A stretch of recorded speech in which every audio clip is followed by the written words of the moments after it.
로마서 말씀 보면 빚, 이 채무, 빚이라는 단어가 이 세 번 등장합니다.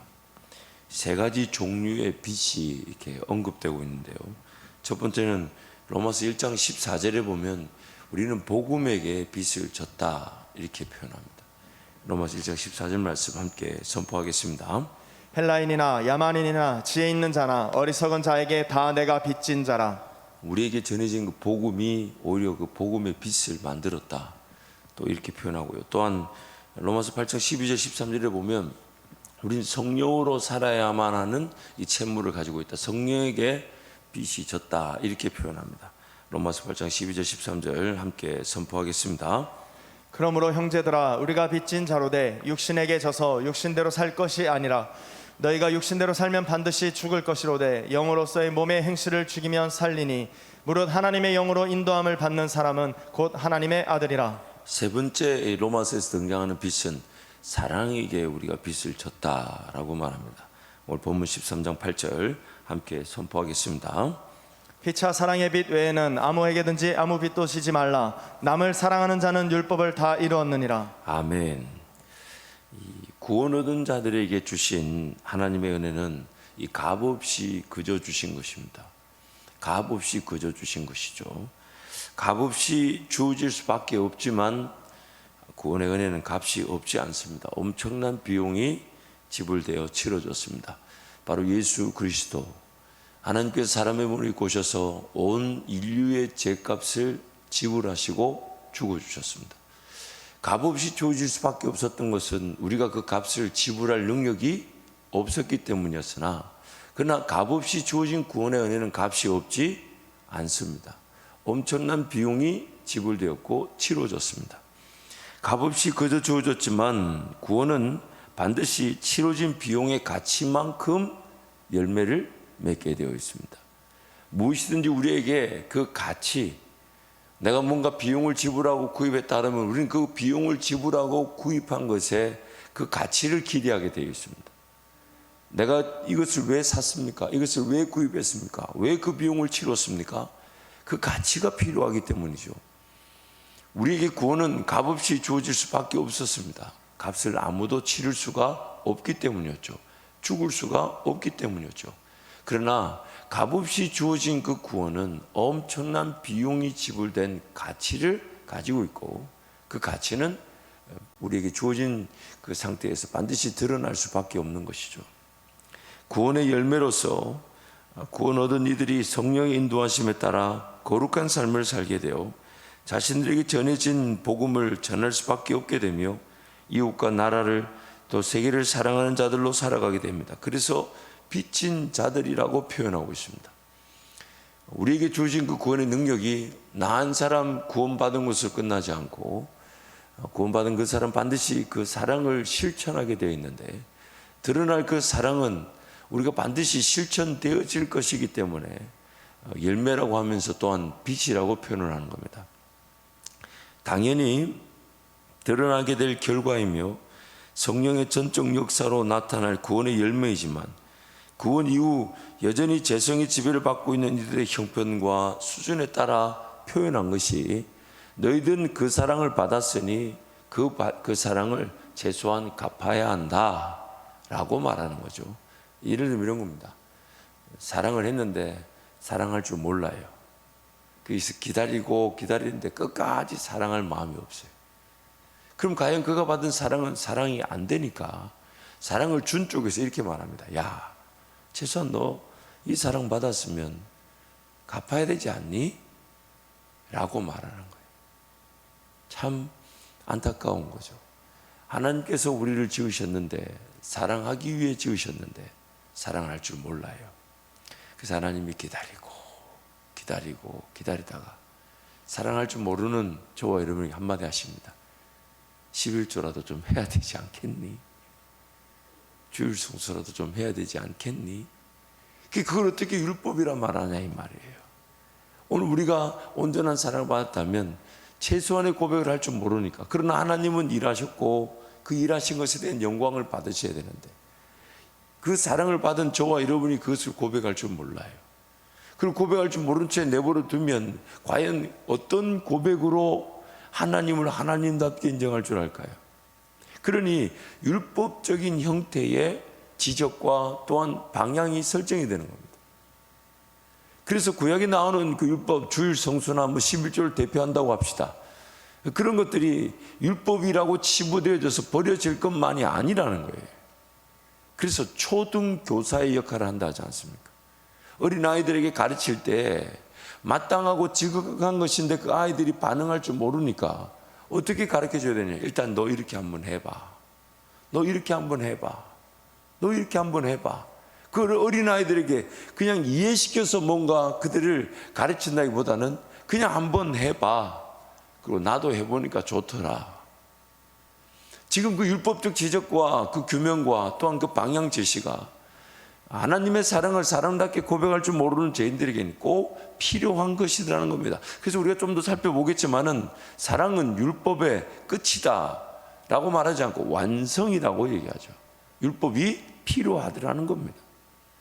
그러므로 오늘 우리에게 이 빛이라고 말하는 것은 하나님의 그 사랑에 대해 자발적으로 고백할 줄 모르는 사람들에게 야, 최소한 너 받았으니 한번 이렇게 해봐야 되지 않냐 라는 그런 어떤 우리의 영적 형편에 따라서 하나님 베푸신 사랑이 고백되어질 수 있는 그런 뭐라고 할까요? 계기가 되게 만든다고 할까요? 해야 되는데 할 줄 모르니까 그거 어떻게 되겠어요? 최소한 사랑을 받았으면 좀 갚아야 되지 않니? 참 부끄러운 고백이죠. 마땅히 사랑을 받았으면 그 사랑에 합당한 반응을 하고 사랑을 표현할 줄 알아야 되는데 그 사랑을 표현할 줄 모르고 반응할 줄 모르니까 참 이런 표현 죄송합니다. 등쳐서 기어이 밥 사게 만드는 그런 거 이해가 되십니까 여러분? 등을 쳐서 밥 사게 만드는 거 그거 아시죠 여러분? 당해보신 적도 있고 해보신 적도 있죠. 야, 너 밥 한 끼 사. 제가 사역을 하면서 이렇게 특히 청년들을 이렇게 만날 때마다 대학생 때 이제 뭔 돈이 있겠어요. 제가 주로 사기도 하지만 직장 생활하면 절대로 제가 안 삽니다. 무조건 월급날 물어보고 밥 사라고 얘기합니다. 무슨 마음이겠습니까? 제가 그 청년들 그 돈을 뺏고자 함이겠습니까? 뭐 하겠습니까? 이런 마음이죠. 억지로라도 사랑을 한번 하게 만들어 주는 거죠. 또 억지로라도 심게 만들어 주는 거 아니겠습니까? 그래서 저는 청년들한테 밥 사달라고 말하는 것은 절대로 부끄러운 일이 아니라고 생각합니다. 그렇잖아요 여러분. 자식이라면 아버지 입장에서 자식의 사랑을 주지만 또한 뭘 바랍니까? 성장을 바라잖아요. 그런데 그 자식이 사랑을 받았지만 사랑을 표현할 줄 모르면 그 아비 입장에서 어떻게 해야 되겠어요? 야, 이번 아빠 생일 때 뭐 해줄 거야? 부끄럽지만 하는 거예요. 제가 무슨 부귀영화를 누리려고 자식들한테 선물 받아가지고 뭐 부자가 되겠습니까? 아니죠. 왜 그런 말을 합니까? 그 자식이 좀 성장하는. 그리고 아비 마음은 그런 거죠. 내가 부끄러워도 내 자식들한테 그런 걸 가르쳐 줘야 저들이 누군가한테 사랑할 줄 아는 사람이 되기를 바라는 거죠. 그래서 사랑을 하나님 실컷 해주고 나서 하시는 말씀이 빚졌다라고 말하는 거예요. 너 빚졌다. 해라. 갚아라. 종종 그런 말 하지 않습니까? 부모들이 자식들한테. 자식들이 이게 뭔가 물론 좋을 때죠. 좋을 때. 뭔가 이렇게 행복해하고 즐거워할 때는 다 이렇게 얘기하죠. 부모들이. 다 갚아라. 너 나중에 다 결혼하고 직장생활하고 사회생활하면 다 뭐 하라? 그게 진짜 갚으라는 얘기입니까? 아니죠. 그 자녀가 자라기를 바라는 것이죠. 베풀 수 아는 자들로 자라기를 바라는 것이죠. 그래서 지금 우리에게 하나님께서 그저 값없이 주셔놓고 그 값없이 주신 것에 대한 반응이 제대로 나오지 않으니까 뭘 하냐면 빚졌다. 너 갚아라. 말이 안 맞죠. 다 하나님께 했어요. 다 하나님 거였습니다. 그 하나님이 가지고 계신 걸 그저 값없이 우리에게 주셨는데 너 갚아라, 말이 안 맞아요. 그러나 우리가 그만큼 할 줄 모르니까 지금 그런 표현을 너 복음에 빚졌다, 성령으로 살아야 하는 것도 빚졌다라고 말씀하세요. 그리고 사랑에 빚졌다, 이렇게 표현하시는 겁니다. 복음과 성령과 사랑에 빚진 자로서 마땅히 해야 할 일이라는 것입니다. 마땅히 해야 할 일이 감당되었을 때는 구원의 능력으로 나타나는 것으로 하나님께 영광이 되는 것입니다. 빚졌다 해서 빚을 갚았더니 그 빚을, 즉 복음을 전할 수 있는 것이, 성령으로 따라 살 수 있는 것이, 사랑할 수 있는 것이, 그것도 다 하나님의 은혜더라. 그래서 우리는 그 하나님의 은혜를 값없이 받고 그 하나님 은혜로 자라가며 그 은혜 반응으로 복음을 전하고 그 은혜 반응으로 성령을 따라 살며 그 은혜 반응으로 사랑하게 된 것인데, 그것도 다 하나님의 은혜더라, 하나님의 능력이더라. 하나님이 내가 복음에 반응할 줄 모르고 전할 줄 모르고 성령으로 따라 살 줄 모르고 사랑할 줄 모르니까 너 빚졌다 해서 그냥 갚고자 했더니 그것도 다 하나님 나를 성장시키고 성숙시키고 더 놀라운 복음의 능력을 맛보게 하신 은혜더라, 그렇게 고백하게 되는 것입니다. 그래서 사랑은 율법의 완성이다라고 표현합니다. 율법이 성취되어야 구원을 얻습니다. 문제는 사람이 연약하여 율법을 성취할 수 없더라는 것이죠. 예수 그리스도께서 율법을 성취하심으로 우리가 구원을 얻게 된 것입니다. 그래서 율법은 없어진 것이 아니라 완성이 된 것입니다. 그리고 완성된 율법은 지금도 폐하여지거나 사라지거나 무시될 것이 아니라 오늘 우리 삶 가운데 그 율법이 적용되고 열매로 이루어지는 것을 보는 것이 구원 이후의 삶인 것입니다. 잔스토트 목사님 글을 인용하면요, 하나님은 자기 아들의 죽음을 통해 우리를 율법의 정죄에서 구원해 주셨으며 또한 내주하시는 성령의 권능에 의해 율법의 속박으로부터 우리를 구해 주셨다. 하나님이 행하신 일은 육신을 따르지 않고 그 영을 따라 행하는 우리에게 율법의 요구가 이루어지게 하려 하신 것이기 때문이다. 율법 우리가 이룰 수 없었던 것이지 율법 자체가 이루어지지 않아도 되는 것은 아닙니다. 그래서 율법은 예수 그리스도를 통해 이루어졌고 이제 율법의 요구가 우리에게도 이루어진 것입니다. 그럼 이제 우리는 그 율법을 따라 사는 것이 아니라 율법을 행하신 예수님을 따를 때 율법의 그 요구와 또한 그 열매가 우리에게 나타나게 되는 것이죠. 율법은 예수 그리스도로 인해 이루어졌고 또한 성령으로 우리 삶 가운데 적용되어 열매를 보게 됩니다. 이것이 율법의 1.1도 폐하지 않고 이루어짐을 뜻합니다. 하나님의 사랑을 입은 자들은 하나님을 사랑하며 또한 이웃을 사랑하게 됩니다. 이것이 율법의 완성입니다. 그래서 잔스토트 목사님 글에 보면 너무 기가 막힌 내용이 하나 있어요. 사실 사랑은 객관적인 도덕 기준이 없이 스스로의 힘으로 움직일 수 없다. 바로 이 때문에 바울은 사랑은 율법의 끝이라고 쓰지 않고 사랑은 율법의 완성이라고 쓴 것이다. 사랑과 율법은 서로가 필요하기 때문이다. 사랑은 방향을 갖기 위해 율법이 필요하며 율법은 감화를 위해 사랑이 필요하다. 참, 저 마지막 문장이 너무 멋있더라고요. 사랑은 방향, 어떻게 사랑해야 되며 무엇을 사랑해야 되며 누구를 사랑해야 될지 그 방향이 필요한데 율법에 하면 그 방향을 알 수가 없다는 거죠. 또한 율법은 반드시 사랑이 실천돼야 되지만 그러나 그 연약함, 부족함, 마치 깨끗한 그릇이 아닌 더러워진 그릇이다 보니까 그것이 깨끗해져야 되고 깨끗해진 것에 뭐가 해야 된다, 하지 말아야 된다 이렇게 지적하다 보니까 딱딱하죠. 그렇죠? 해야 됩니다. 그건 하지 말아야 됩니다. 여러분 사랑처럼 느껴집니까? 느껴져요? 그러니까 그 사람에게는 그 해야 되는 것과 하지 말아야 되는 게 뭔지 모르는 것도 문제지만 알면서도 잘 안 되잖아요. 그럼 알면서 안 되는 사람에게 어떻게 해야 되겠어요? 밥 한 끼 사주는 거예요. 밥 먹고 힘내라. 에? 힘내고 이거 한번 같이 가보자. 이거 한번 하지 말아라는데 하지 마는 쪽으로 한번 가보자. 이거 한번 해야 된다니까 해야 되는 줄 한번 가보자. 그거죠. 엘리야가 850대 1로 바알과 선지자와 싸워서 이겼어요. 근데 너무 안타까운 것은 그 엄청난 역사를 보고 또 3년 6개월 동안 비가 내리지 않았지만은 손바닥만한 구름이 보이기 시작하더니 마침 온 지면을 덮는 흑암처럼 엄청난 비가 쏟아지기 시작했죠.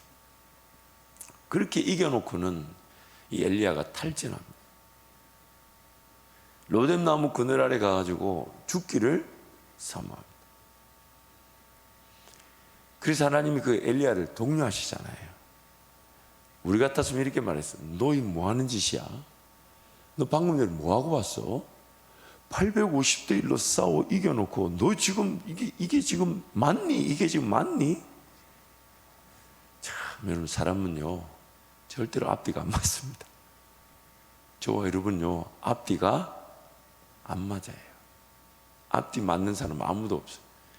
그 탈진에 있으니까 하나님이 그 시냇가 물 먹게 하시고 까마귀로 떡을 공급하셔서 먹게 하시죠.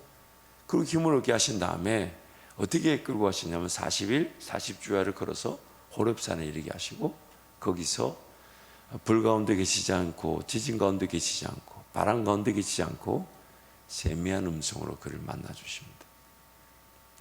호렙산에 이르도록 시냇가 물과 또한 까마귀에 그 떡을 실어서 충전시켜 주신 다음에 그렇게 걸어가게 하시죠.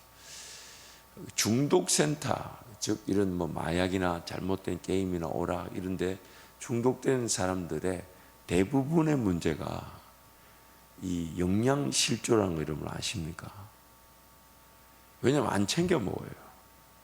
그치, 어디 중독에 빠지면 거기에 미쳐가지고 몸을 돌보잖아요. 그러다 보니까 체력이 없어서 거의 그 중독에서 빠져나오지 못하는 경우가 많답니다. 그러니까 중독센터에 주로 하는 일은 뭐냐, 처음에 오면 잘 먹인답니다. 잘 먹여야 머리도 좀 돌아가고 냉철한 이성도 좀 생기고 그렇게. 그래서 여러분, 목장 사역을 하시거나 성도를 섬길 때는 일단 잘 먹여야 합니다. 저는 확신합니다. 입이 열리면 마음이 열리게 되어 있습니다. 마음을 보고자 하면 입을 열어보십시오. 반드시 그 마음이 보입니다. 그러므로 오늘 우리는 이 사랑이 필요한데, 그러나 율법으로는 그 사랑이 경험되지가 않죠. 이거 해야 돼, 이거 틀렸어, 저렇게 가야 돼. 여러분, 그거 모르는 사람도 있지만 거의 다 압니다. 무슨 일이 터졌을 때 그 사람한테 필요한 건 사랑이지, 그걸 막 따져가지고 이랬을 거야, 저랬을 거야, 이것 때문이야, 저것 때문이야, 그게 더 힘들더라는 거예요. 가장 대표적인 사람들이 욥의 친구들이었죠. 욥의 친구들이었죠. 그래서 우리는 그 사랑이 필요한데, 또 사랑은 방향이 필요하더라는 거예요. 너무 전혀 그 사람한테 해당되지 않는 사랑이거나 그 사람 형편에 맞지 않는 사랑이어서는 안 되니까 그 방향이 뭐냐면 바로 율법이라는 거예요. 예를 들면 이런 거죠. 우리가 사랑하는 이유는 뭡니까? 하나님 말씀을 가르치고 그 방향에 따라 함께 걸어가기 위한 거죠. 예를 들면 이렇게, 야, 마약하면 안 돼. 그 마약하는 사람이 마약하면 안 돼, 그거 모르지 않아요. 모르지 않아요. 근데 그것은 율법이라는 방향이 되는 것이지만, 그러나 그 사람한테 일단은 같이 울어주고, 같이 웃어주고, 같이 밥 먹어주고, 같이 시간 보내주고, 같이 살면서, 야, 마약하면 안 된대. 그 방향으로 함께 걸어가는 게 사랑인 것이죠.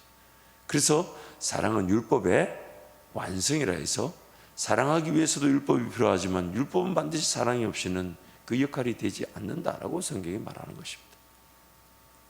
사랑이 필요한 사람을 이해하기 위해서는 율법이 필요합니다. 하지만 율법은 죄를 규명 정죄하기 때문에 사람을 얻고 살리지는 못합니다. 그래서 오늘 우리에게는 율법의 시절이 있었어야 된다는 거예요.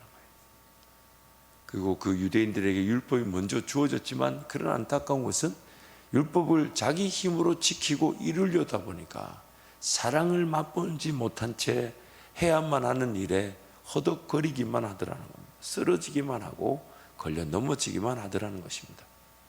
그러므로 오늘 우리는 사랑이 우선이 됩니다. 그래서 오직 사랑 안에서 진리를 말하라. 오직 사랑 안에서 진리를 가르치고 진리를 전하기 위해서는 뭐가 우선이 되어야 되냐? 사랑이 우선이 되어야 되는 것이죠. 사랑이. 그래서 세 번째, 사랑이 빛을 갚기 위해서는 그리스도로 옷을 입어야 한다라고 오늘 본문 말씀이 말하고 있습니다. 11절부터 우리 14절 우리 함께 선포하겠습니다.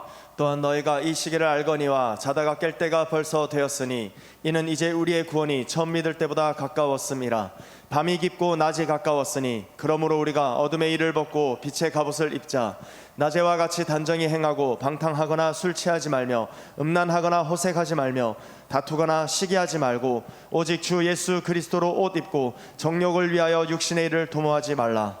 지금 우리가 해야 될 방향을 제시하면서 우리에게 좀 더 구체적인, 그러면서 실질적인 제안을 합니다. 어떤 율법을 이룬다든, 즉 그것은 하나님을 사랑하는 것이 되고 이웃을 사랑하는 것이 되지만, 하나님을 사랑하고 이웃을 사랑하기 위해서는 반드시 예수 그리스도로 옷을 입어야 한다고 말합니다. 그것을 다른 표현으로 빛의 갑옷을 입어라 라고 이렇게 성경이 표현하죠. 옷을 입는다는 것은 속 사람의 변화나 개혁이 우선적이거나 조건적이 아니라는 것입니다. 예수 그리스도로 옷 입는다는 것은 하나님께서 우리의 죄를 보지 않으시겠다는 뜻입니다. 죄를 짓는 성질을 여전히 갖고 있습니다. 죄의 지배를 당하고 있습니다. 죄를 피할 수 없습니다. 기어이 죄를 짓고 맙니다. 그런데 우리는 구원받았습니다. 어떻게 해요? 죄 짓지 않는 사람이 되어 구원받은 게 아닙니다. 죄의 법의 지배를 받지 않는 상태가 되었기 때문에 구원을 받은 게 아니에요. 예수 그리스도로 그냥 옷 입히셨습니다. 이것을 구약에서는 뭐라고 얘기하냐면 맑은 물을 뿌려 씻게 만들었다. 즉 신약에서는 예수 그리스도의 피로 우리가 뿌림을 받았다. 덮어졌다. 그래서 우리를 볼 때 하나님은 예수 그리스도의 피, 즉 옷을 보고 우리를 의롭다고 불러주신 거죠. 왜 의롭다고 불러주셨냐? 의롭지 않기 때문에 의롭다고 부르신 거예요. 의인이 아니에요. 우리는 내면이 여전히 죄성의 지배를 당하고 있고 죄를 짓고 있습니다. 그런 죄인들을 의롭다고 불러주신 거예요. 의인이 아니지만 의롭다고 불러주셔서 바꾸어 가시겠다는 겁니다. 그래서 옷을 입는다는 것은 내 내면의 변화나 개혁, 뭔가 자격이 주어지고 뭔가 할만하고 해서 주의 길을 걸어가는 상태가 아니라 옷을 입었으니 옷 입은 자답게 살아라 라고 제안하시는 겁니다. 자격과 자질은 내면의 변화가 아닌 무엇에 따라 결정이 됩니까? 무엇에 따라 결정이 됩니까? 옷에 따라 결정이 됩니다. 옷에 따라 결정이 됩니다. 마치 이런 거죠. 우리나라도 이전에 조선시대에도 제가 알기로는 그 철종을 알고 있는데 그 왕도 뭐 저기 유배지에 그냥 숨겨 살다가 왕족이 다 정치판에서 멸절을 당하게 되니까 왕실을 찾다가 찾아오는데 저기 강화도 어디 섬에서 그냥 평민으로 살아가는 그 사람을 데리고 온 거죠. 그래서 왕으로 세워놨더니 어제까지 평민으로 그냥 일반 시민으로 살았던 자가 오늘 갑자기 왕이 됐어요. 그러면 그 사람은 왕으로 준비되어 있었나요? 안 되어 있었어요. 그냥 왕복 입히고 왕관 씌워줘서 왕하라 해서 이제 그때부터 배워가는 거예요. 그때부터. 옛날 같았으면 막 뛰어다녔었는데 갑자기 옷 입고 왕이시여 뛰어다니면 안 됩니다. 그래서 걸어다니고. 지금 우리가 그렇단 말입니다. 우리가 전혀 자격이나 자질이 되어 있지 않은데 예수 그리스도로 그냥 옷 입은 겁니다. 그리고 이제부터는 그 옷 입은 자답게 살아가. 그러다 보니까 신앙생활 하다 보니까 여기 뭐가 바뀌나요? 예전에는 그냥 그거 편하게 했었어요. 죄도 편하게 지었었어요. 예전에는 그건 죄라고까지는 여기지 않았지만은 그런 오락 문화가 불편하지 않았어요. 근데 그런 것들이 불편해지기 시작합니다. 아, 이제는 그렇게 말하면 안 되겠구나. 이제는 그렇게 행동하면 안 되겠구나. 뭐가 바뀌기 시작하냐면 예수 그리스도로 옷 입고 하나님과 동행하다 보니까 이제 그런 내면에 내 자질이 없고 자격이 없던 내 모습들이 불편하게 느껴지기 시작하면서 그것이 바뀌어지기 시작하는 거예요. 내면이 바뀌어져서 하나님의 자격이 된 게 아니라 하나님의 아들로서의 자격을 가진 것이 아니라 그리스도로 옷 입고 자질이 바뀌어져 가더라는 겁니다. 옷을 입고 그것에 걸맞는 삶을 살게 되는 것입니다. 그리스도로 옷 입는다는 것은 예수 그리스도로 구원을 얻고 날마다 용서함을 받고 그리스도의 사람으로 살아갈 기회를 얻는다는 것입니다. 옷을 입게 되면 그 옷이 의미하는 지위와 역할을 수행할 특권과 의무를 가지고 있음을 뜻합니다. 여전히 내면에 변화되지 않은 재성의 욕심과 정욕이 방해 공작을 펼치지만 그리스도의 옷에 합당한 삶을 추구하며 살아가는 것이 성령의 인도하심인 것입니다. 그래서 우리는 그리스도로 옷 입고 구원을 받았고요. 또한 덧입기 위해 살아가는 겁니다. 고린도후서 말씀 뭐라 합니까? 우리 육신의 장막이 무너지면 하늘의 새로운 장막이 우리를 기다리고 있다. 그래서 우리는 지금 이 땅에 썩어지고 있지만 날마다 덧입고자 합니다. 덧입는단 말은 내면의 변화와 자질과 자격이 주어지고 난 다음에 은혜를 입는 게 아니라 여전히 썩어질 것이 있고 나를 괴롭게 하는 게 있고 죄짓는 게 있지만 은혜를 덧입는 겁니다. 하나님의 사랑을 덧입는 겁니다. 그래서 술 끊고 교회 나오는 게 아니라 드시면서 와야 돼요. 왜요? 술 끊을 수 있는 은혜가 술을 끊고 잔다면 그 은혜도 은혜로 덧입혀져야 합니다. 담배를 안 피우고, 그건 사실 술, 담배에게 그것과 관계가 없잖아요. 근데 본인들이 그걸 끊고 싶어 하니까 제가 제안을 드리는 것은 안 끊고도 예수 믿으실 수 있습니다. 하나님은 누릴 수 있지만 끊고자 하신다면 끊고 오는 것이 아니라 와서 은혜를 입어야 끊어지는 거예요. 어제까지 그렇게 달달했던 술이 갑자기 쓰기 시작하고 밥은 굶어도 담배는 굶지 못했던 사람이 나중에는 그것이 그렇게 하기 싫어지게 되더라는 겁니다. 그게 하나님의 은혜라는 거예요. 그래서 오늘 우리는 그 은혜를 덧입기에 왔습니다. 제 가운데 빠진 사람도 예수 그리스도로 덧입기 위해 주께로 달려 나오는 거예요. 또한 예수님과 동행했던 사람도 더 깊고 더 확실한 믿음의 길로 인도하시는 예수 그리스도를 덧입기 위해 달려 나오는 것입니다. 그래서 우리는 그리스도로 옷 입어야만이 하나님을 사랑하며 또 이웃을 사랑하게 되는 것입니다. 우리 찬송하겠습니다.